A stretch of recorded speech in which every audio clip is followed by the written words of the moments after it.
Welcome back to the Law School Toolbox podcast. Today, we're excited to have Alexis Yee-Garcia here with us to talk about diversity and inclusion in the legal profession. Your Law School Toolbox host today is Allison Monahan, and typically I'm with Lee Burgess. We're here to demystify the law school and early legal career experience so that you'll be the best law student and lawyer you can be, together with the co-creators of the Law School Toolbox, the Bar Exam Toolbox, and the career-related website Career Dicta.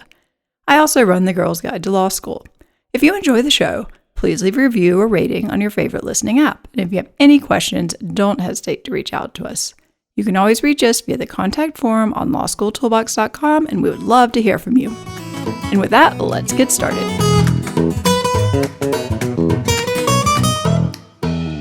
Welcome back to the Law School Toolbox podcast. Today, we're excited to welcome Alexis Yee-Garcia to the show to talk about diversity and inclusion in the legal profession. Welcome, Alexis. Thank you. I'm so excited for you to be joining us. Well, to start us off, would you mind sharing just a little bit of your professional background so our listeners have a bit of context here? Of course. Sure. I'm excited to be here too. So I came to the legal profession after a little bit of a career break. So I went through undergrad and then worked for 5 years in higher education administration in various capacities. So admissions, residential life, a bunch of other stuff. And then from there, decided to go to law school. So slightly less traditional than some of the folks who go straight through. And that actually is part of how I ended up where I am now. So when I went to law school, I did take the traditional path where, you go to law school, you land in kind of a top school and you see everyone going into BigLaw. And like all of my classmates, I went through the OCI process and took a summer associate position and then ultimately a full-time associate position with a big law firm as a securities litigator. I did that for about 5 years and then decided, at that point that I think a lot of mid-level associates get to, is this forever? Is this, do I want to be a partner? Do I want to go in-house? What am I doing with my life? And it was at that point that I started thinking about my original career plan, which was always to go back to higher education administration, and specifically my prior experience with D&I, or diversity and inclusion. And it just happened that the role that I was previously in, a manager of diversity and inclusion, that role was open. I applied, seemed like a great fit for my background, a great fit for my experience as a lawyer and also in law school. And so when I got the job, it was just right. And now, lo, here I am. Went from that role to the role that I'm in now, which is a regional director role, but it's basically the same thing, where I'm kind of managing diversity and inclusion programs at a big law firm. And for people who might not be so familiar with these terms, what does diversity and inclusion really mean in this big law context?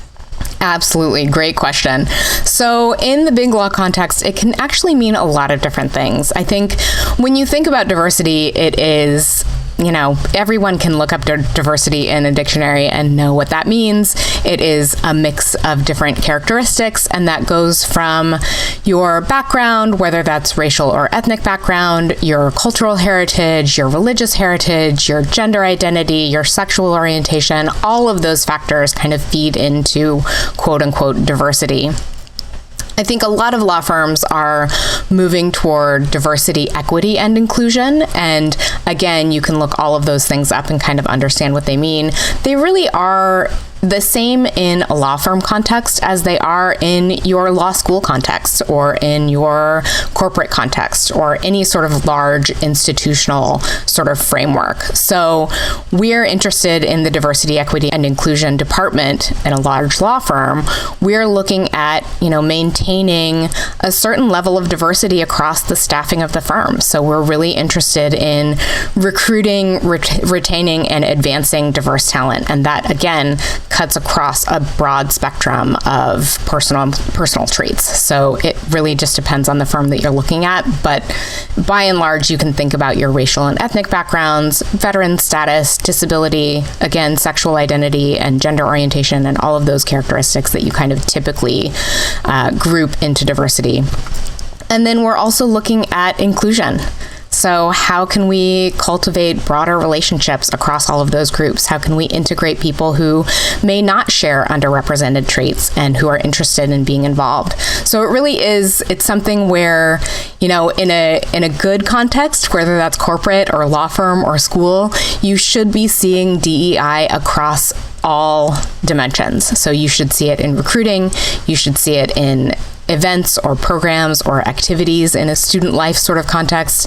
You should see it in advancement. So who are your professors in a law school context? Who are your partners in a law firm context?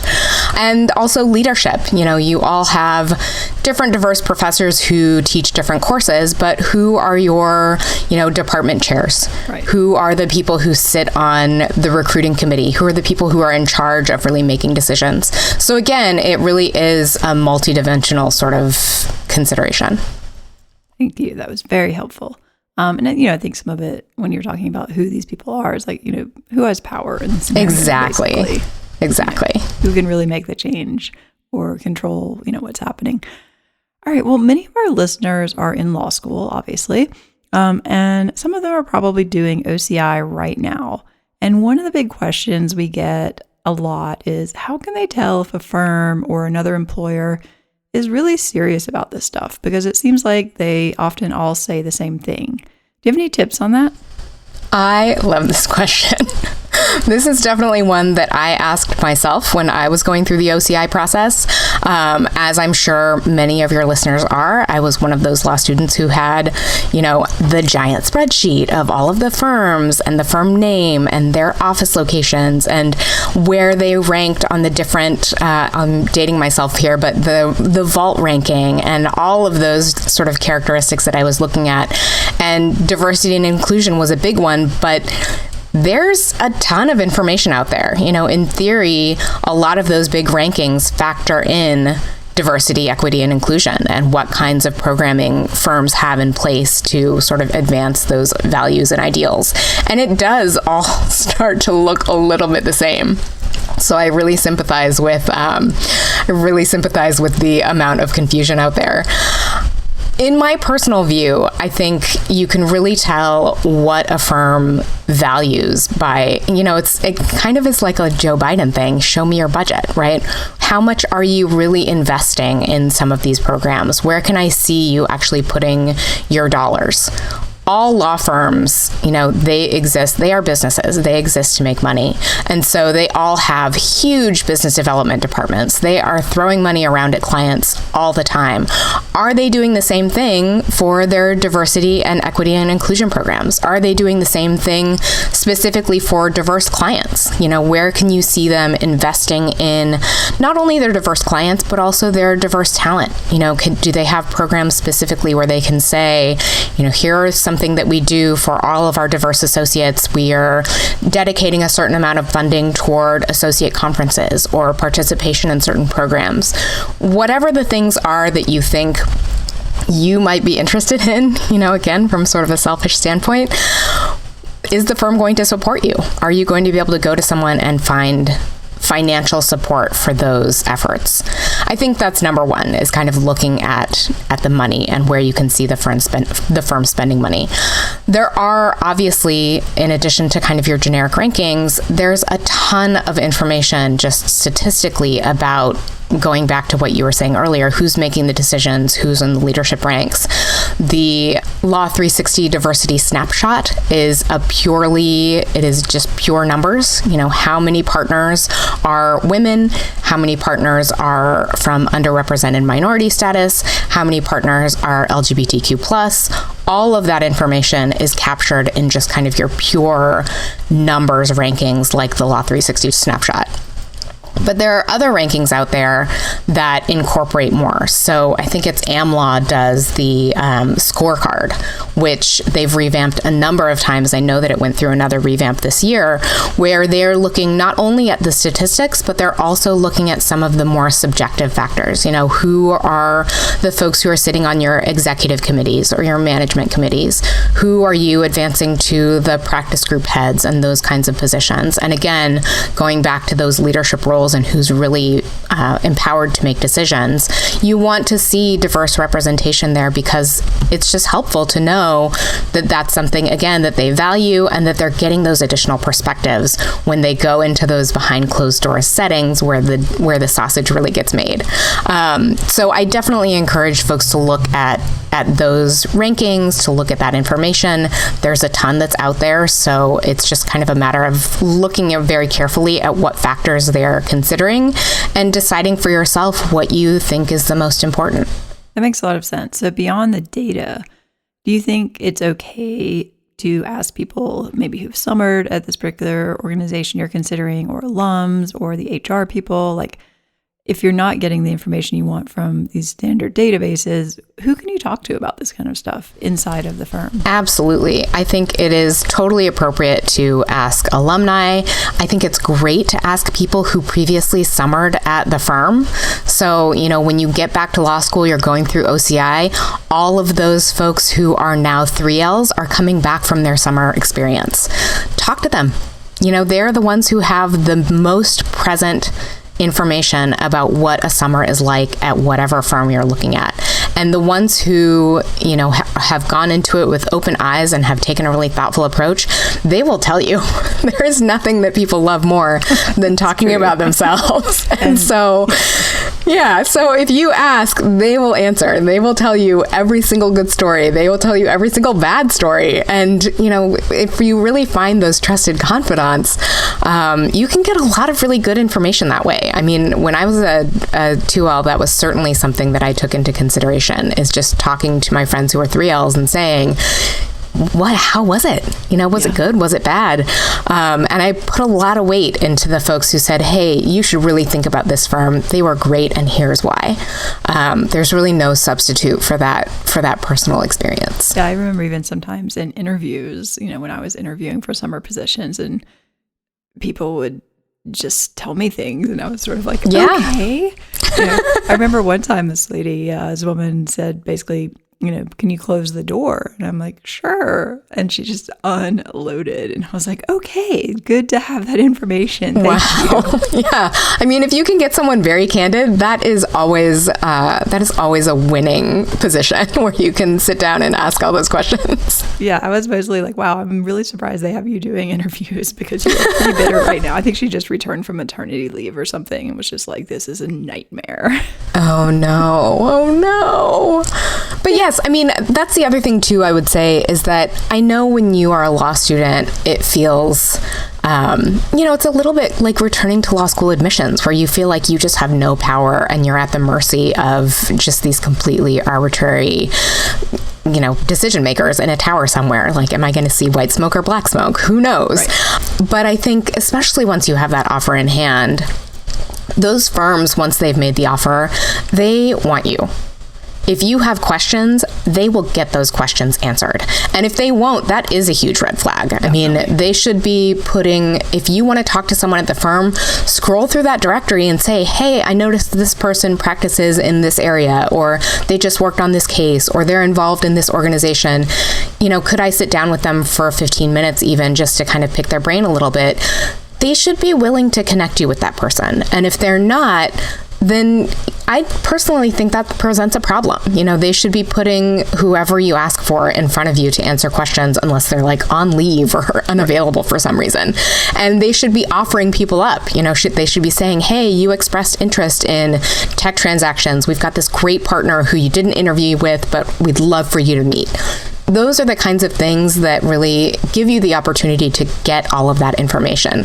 Those little kind of like tidbits that will help feed into your process and make your decision for you. Yeah, and I think firms expect it almost, Absolutely. Once you have that offer, that's when you start asking the hard questions, and they know that. Absolutely. And if you call up and you're like, hey, I want to come back and have lunch with some, young associates or someone who has these certain characteristics that I'm interested in, or similar to, again, like you said, if they don't accommodate that, I would say that's a pretty big red flag. Yeah, 100% agree. Do you also think it's a red flag if a firm does not have a person specifically dedicated to issues around diversity? I mean, I think it depends on the size of the firm. If we're talking a really tiny boutique firm, they may have someone who is wearing a lot of different hats and maybe doing, associate development and also DEI, or recruitment and also DEI, or something similar. At the larger firms, I do personally view it as a red flag if they don't have at least one person who is purely dedicated to DEI. It really reflects the value, again, of the firm, their willingness to say, we do think this is important, and we're going to dedicate someone to making sure that it happens. That means the associates aren't the ones who are, in charge of moving forward on programs. They aren't keeping track of sponsorships of different conferences or different affinity bar organizations. They aren't the ones who are filling out client surveys or doing some of these other things that really just take a lot of time and a lot of investment across the firm to gather all of the right information and develop a proper response. I think, again, it is a matter of kind of saying we're invested in the professional value of some of these things. And so it's knowing that we have someone who is, if you go to them as an associate and you say, there's this conference I'm interested in attending, what do I do? That there's a DEI person who can say, oh yes, we sponsor that conference, or we don't sponsor that conference and here's why, or whatever the case may be. It is a specialized set of knowledge, and it's really helpful to have someone who has the background, who has the experience, and whose job it is to do all of that stuff. Their job is not to bill to a client. Their job is not to get out there and, make sure the partner has everything they need in advance of a deposition. Their job is solely to make sure that the firm is doing everything they can to advance DEI. And so that's where they're going to pour all of their time. That makes a lot of sense because, let's face it, the reality is if you don't have someone like that, those tasks are not spread equally either. Exactly. It's like, oh, you're the minority person. Would you like to respond to every single request around this? Yes. And also do your other job? Great, here you go. You're not getting any credit for it. And that actually is another really good point. And I'm sure that a lot of your law student listeners are already aware of this. It was fairly recent, I would say, in the last couple of years that law firms started giving credit for it. If you're the president of your local affinity bar association, or if you're the affinity group chair in your office, there are a lot of firms out there. I would venture to say that most firms out there are giving some kind of billable credit for that. And again, it reflects the fact that it is a lot of work. Yeah, and it is value. Exactly. All right, well, let's switch gears a little bit. And can you talk to me a little bit about some ideas on actually leveraging a diverse background kind of throughout your legal career? What steps can people take here, particularly things they might maybe could start thinking about early on? Sure. So I think you start to see it very early, even as an undergraduate.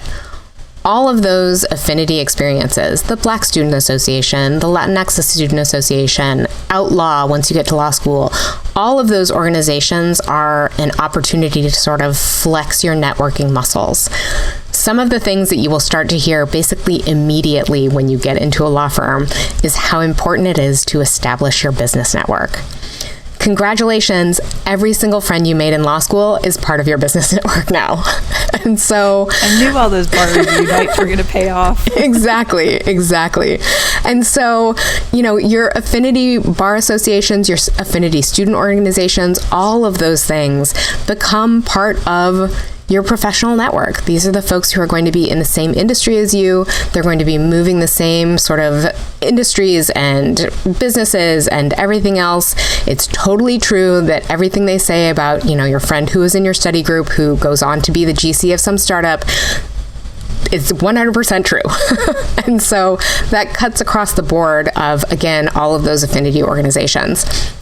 And when you do those things in law school, it really is a chance to start, like I said, flexing those networking muscles. So learning what it's like to take a leadership role in an affinity organization in your law school is just like taking a leadership role in an affinity bar association when you become a lawyer.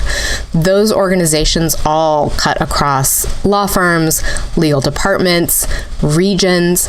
It's a great chance to network and kind of meet other people who may or may not be interested in the same practice as you even, but to just kind of find that commonality immediately when you join, NAPABA, the National Asian Pacific American Bar Association. Immediately, okay, I'm networking with other Asian lawyers. We're going to be able to relate across certain dynamics or experiences or what have you. Those are all really good opportunities, again, to just kind of start building on your existing commonalities. I think sometimes there are, you hear hesitation sometimes about, am I pigeonholing myself? Am I going to be just the NAPABA girl for the rest of my life? And I don't think that that's true. Just in my experience, I would say, as much as you can to release whatever hesitation that you may have on that front, to be a leader in any organization, to be a leader in any sort of visible role across the legal industry, I think has value. And so whether that's happening in your practice organization or in your affinity organization, I absolutely think that you should embrace those experiences across the board. It's not the kind of thing that I have ever seen redound negatively to anyone. It really is only something that I've ever seen have a positive impact on people's careers. And so I think leveraging your diverse background by finding those common affinity experiences is helpful starting very early on. I want to follow up a little bit on something you kind of alluded to, because sometimes students, I think, feel weird or uncomfortable about participating in, say, a minority career fair or a summer program or something along those lines. What are your thoughts around that? I mean, I think I understand the hesitation to a degree. I mean, it's the kind of thing where if you have always been the minority in the room, you are tired of being, oh, there's Alexis, she's the ambiguous ethnic girl. It's not, you get used to it, but it's not something that you necessarily want to live with and embrace every single day. It can have potentially, negative impacts on your own mental health if you're kind of engaged in this code switching or covering process every single time you go into a classroom or into a meeting or what have you. However, those minority career fairs, those summer programs, those are opportunities that the legal industry is sort of embracing to do better. And so to leave those opportunities on the table, I think, is a mistake. I mean, it really is. You have the chance to apply for example, a diversity scholarship just because you have a diverse background. Yes, that's true, but at the end of the day, that is free money. And so, I mean, I guess free money is free money. I mean, if you've ever applied for any scholarship, there's a Girl Scout scholarship, there are baseball scholarships, there are scholarships for people who are solely from Iowa. I mean, there's a scholarship for everything. And so to say, well, I'm just going to cut this one out entirely because I don't necessarily want to be associated with that part of my identity, I don't know. I mean, again, it's a personal choice that you're welcome to make, but it is something that, I am an enthusiastic proponent of because I do think that it's the legal industry's attempt to embrace something that will move toward equity. It's something that everyone is trying to do, in part because there have been so many structural barriers for people who have traditionally been underrepresented in the legal field. And that's not anyone's fault. That's not anyone's, responsibility to take on. It's the responsibility of the industry. And so I view those career fairs, those scholarships, all of those things as the legal industry saying, hey, we have some catch up here to do, and we're all going to try to play our part. I think that makes a lot of sense. All right, well, let's talk now about a few specific scenarios before we wrap up. So I'm a law student who is non-binary, and I have no idea what to wear to in-person interviews or even at work. I want to be comfortable, but I also worry about how my decisions might be perceived. Is this something law firms can kind of roll with at this point? And what can I do if I get pushback?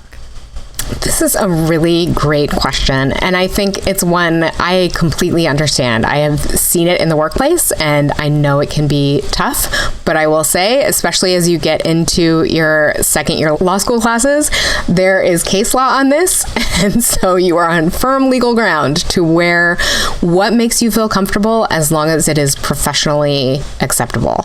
And so if you're non-binary professional face is one that wears makeup but wears a suit and tie, I think that's completely fine.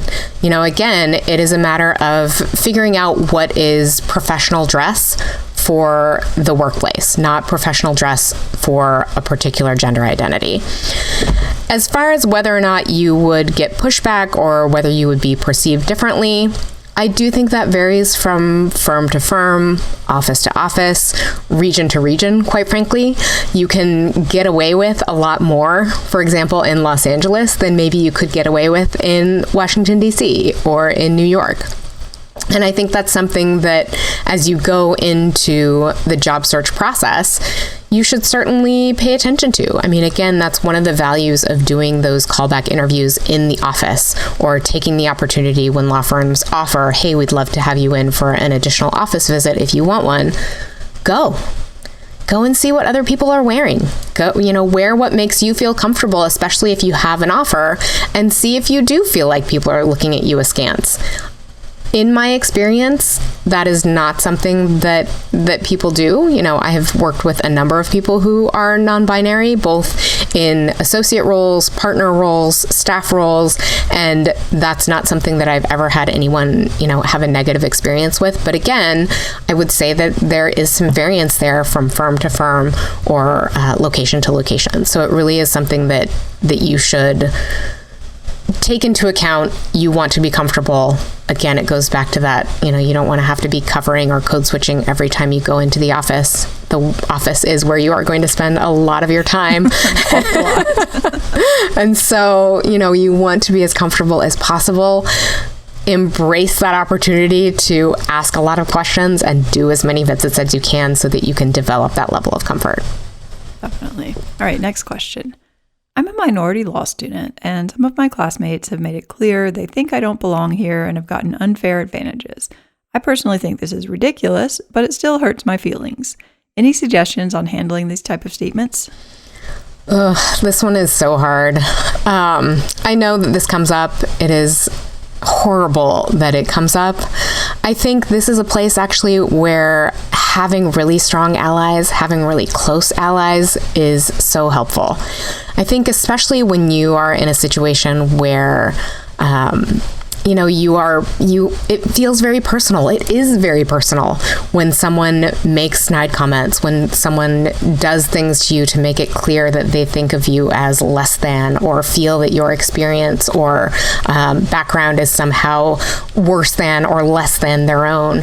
I think it's very, very hard to come up with a response in the moment. It's the famous clip from like every movie or TV show where you come up with that zinger like the next day. Not helpful. So exactly.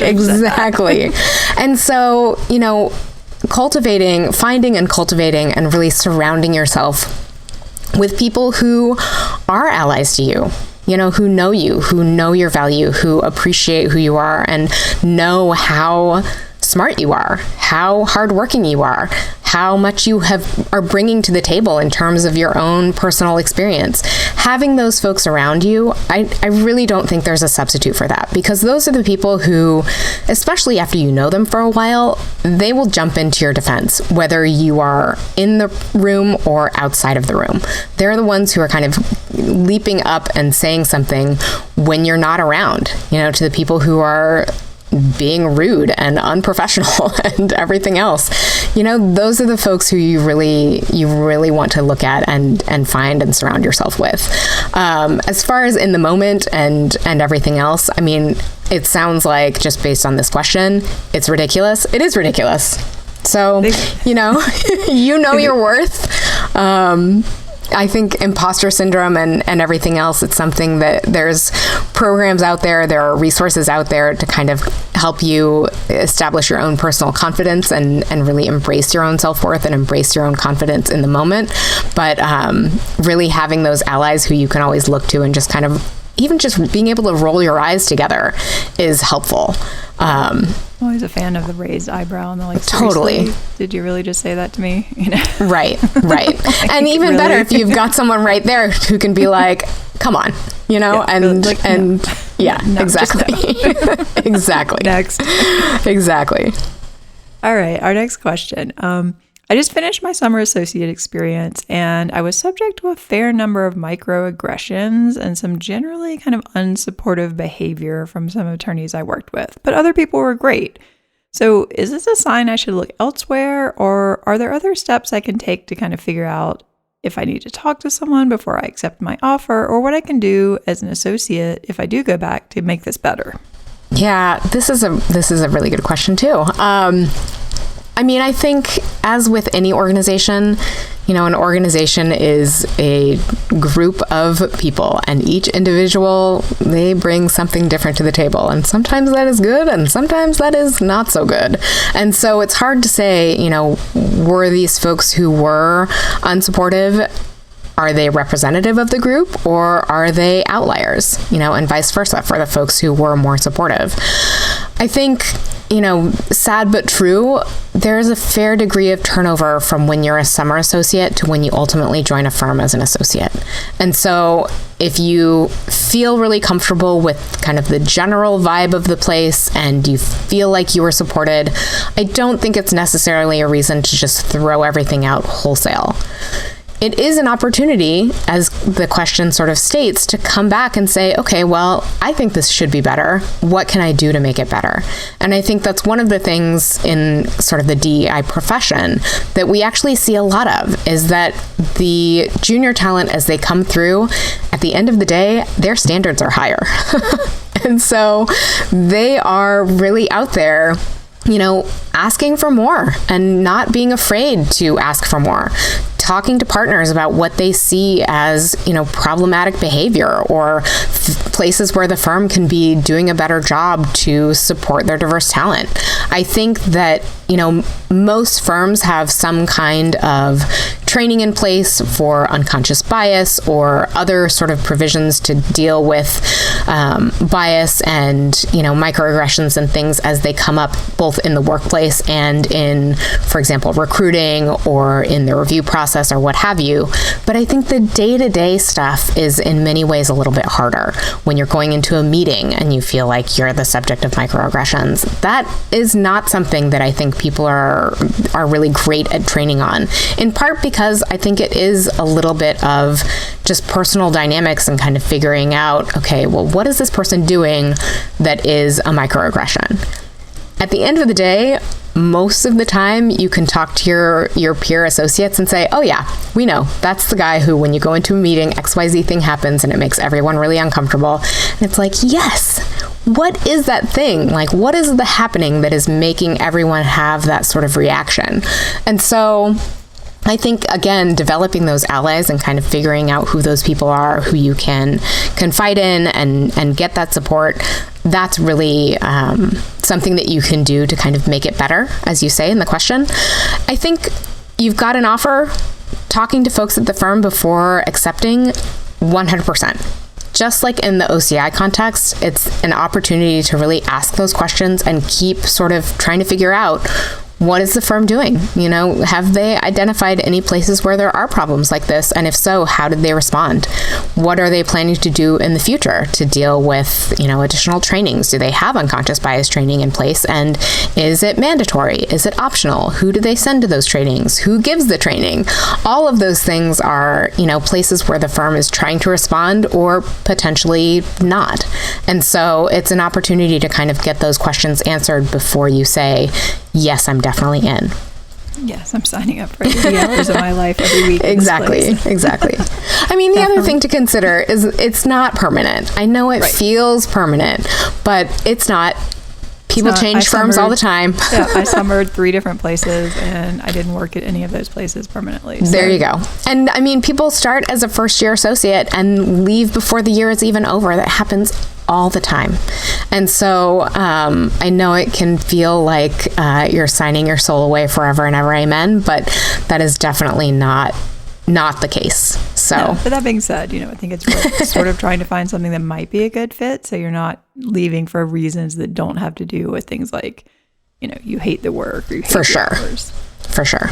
All right. Well, we're running short on time. I have one more specific scenario for you. I'm working on my resume for BigLaw jobs, and I'm wondering about including clubs or other activities that highlight different aspects of my diverse background.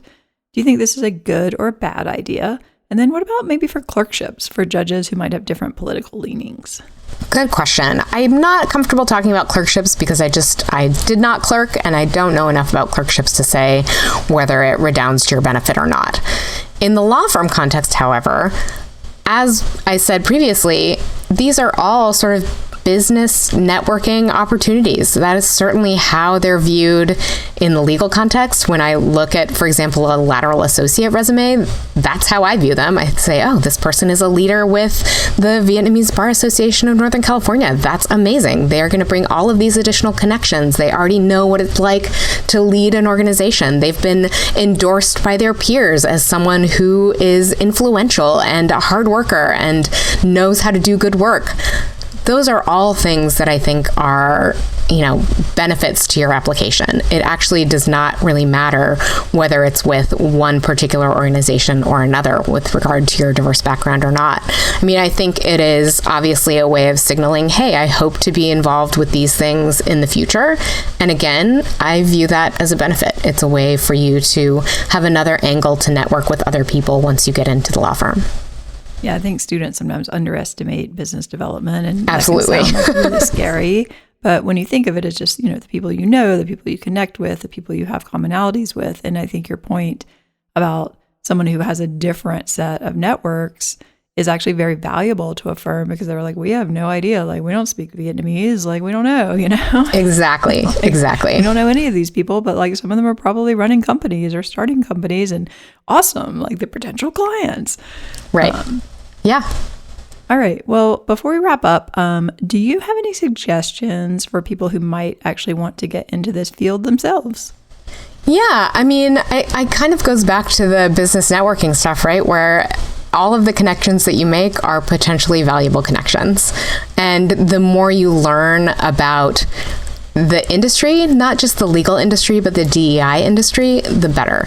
And so there are a million organizations out there where you can get a certificate in diversity, equity, and inclusion, for example. But not just that, I would say just kind of going to those, and this is where you can also satisfy your CLE requirements, going to those presentations where you can learn about diversity in the legal industry. That's an opportunity to kind of hear from the experts about what the latest developments are, what the best practices are. There's an entire organization of law firm diversity professionals. And so there are connections that you can make there. There are connections that you can make through other sort of organizations in the legal industry that deal with diversity and inclusion. The ABA, your local bar association, they probably have a diversity section.